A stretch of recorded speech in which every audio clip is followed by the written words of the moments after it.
I want to share one thing with you.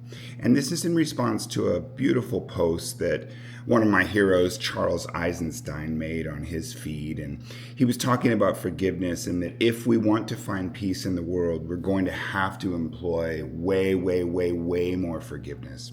And I was merely echoing and agreeing with his point in the comments and got into a little back and forth conversation with someone who was disputing this and debating whether forgiveness is the answer and whether it's possible to give forgiveness, because actually this person was sort of condemning Charles for using the war that's happening in Ukraine and the attack on the people, the Ukrainian people, as an example of where we can employ even more forgiveness. And I really want to speak to that because I think it's very important. First of all, there is always love in the world. There is always forgiveness available in our hearts. I'm going to be very personal with this and say that I have been a victim of homophobic hate crimes and suffered violence, including broken bones, just for being me. I've also been a victim of anti-Semitic hate crimes with property damage and what do you call that? Vandalism. So I've been able to forgive those people. I know it's possible for someone to break my bones just because of who I am and be able to forgive them. It's in our hearts. I know that's available. But besides that, let's look at other examples of enormous human tragedies. 9/11 in the United States is a great one because such horrific events. Buildings were demolished to the ground, skyscrapers by jet planes with thousands of lives lost. And what happened in the wake of that? People really came together. They supported one another. The patriotism was off the charts at that moment. We're America, we're strong, we're not going to go down, that easily. And I would invite you to explore any refugee camp in the world. These are people who have been torn from their homes. It's one thing to be homeless in America and kind of scoop off the garbage of everyone else, but it's another to be in a refugee camp in some kind of desert area where you're only given whatever rations are available. But I know that in those places, there still is love going around. There still are humans supporting one another because that's who we are and that's what we do. So the forgiveness is a component of that. And the point that Charles was making is that if we want to find a pathway to peace for us all, to unite the human family that we now know clearly through DNA evidence, we are all related. We are one human family who have just been separated over tens and hundreds of thousands of years since we migrated out of our source location. And knowing that this is our family, knowing that there is no them for us to be against. One of my favorite little sayings that I've ever come up with, you're either with us or you still believe there's a them. And if it's an us, then we have the capacity to care about all of us. We have the capacity to forgive anything. I literally use the examples of Hitler and Charles Manson. And the point is, you may feel those things are impossible to forgive. But guess what? It is available. And once we do access that, and once we learn to forgive ourselves for all that we are and have stood for and have done, and once we are able to forgive our ancestors for the incredible legacy of trauma that they have handed down to us through the generations, when you look at brilliant minds like Robert Sapolsky, who have made it so scientifically clear that we have no free will because we are influenced by such a multitude of factors, historically, culturally, biologically, hormonally, etc. I love that he points out a study about people who were given parole and that as such a simple fact as if the parole board had just had their lunch and were nice and satisfied from a delicious meal, they were 60% more likely to grant people parole if they had a full stomach. The factors that influence our thoughts and our actions and how we react and respond to things that we take in emotionally, and then the choices and responses that we make, and it's influenced by unfathomable, incalculable things that we never really have the capacity to understand the scope of all that's at play.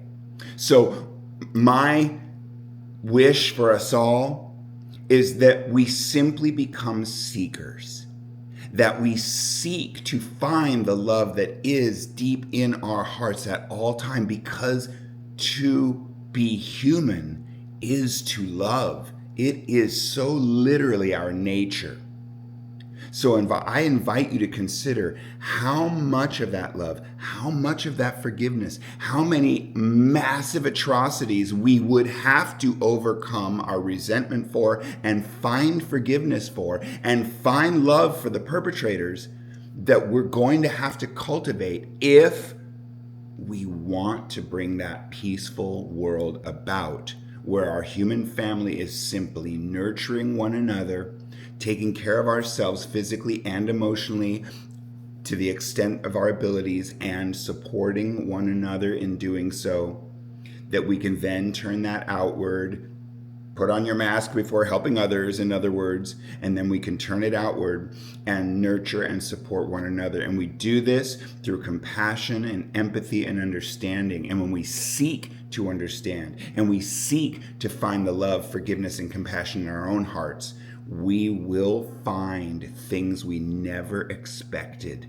because they do live within us. We are an ultra social creature, according to E.O. Wilson, brilliant scientist who just died a year and a half or so ago. He coined that phrase ultra social.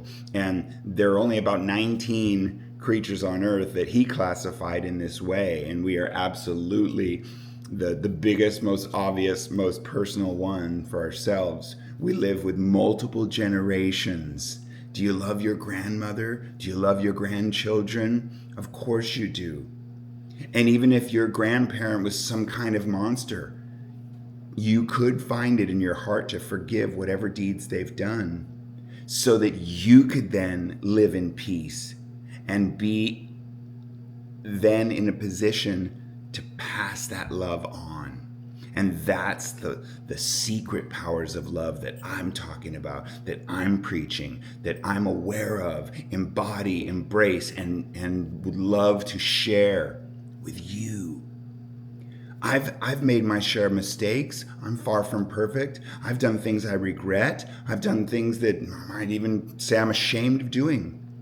But I also forgive myself for it.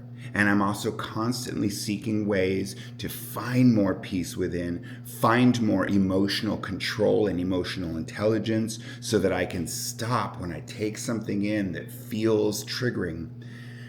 Take a deep breath.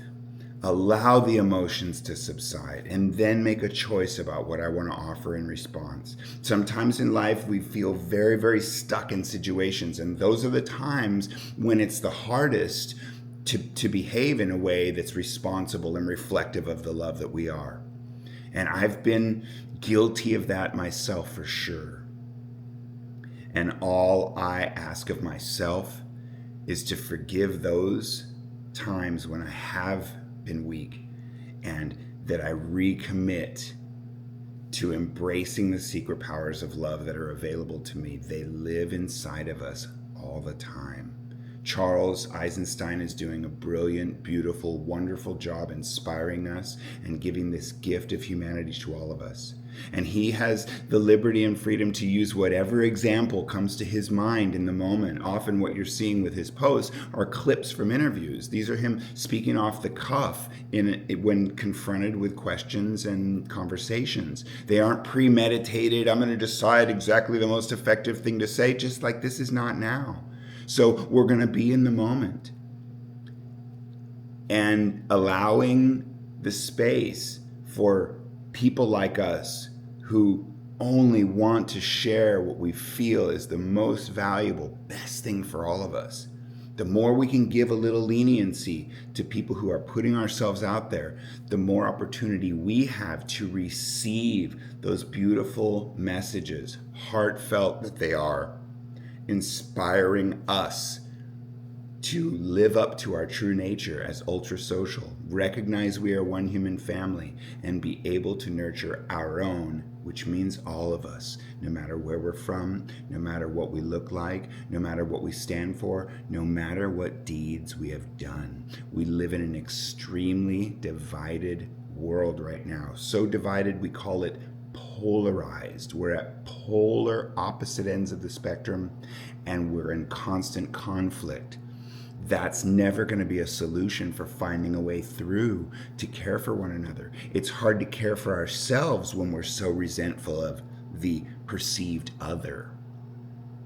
This is where secret powers of love come into play. This is where we help ourselves so that we can help one another rise above and find that peace that's available. It is available. Let's find it. Thanks for listening. Go with love.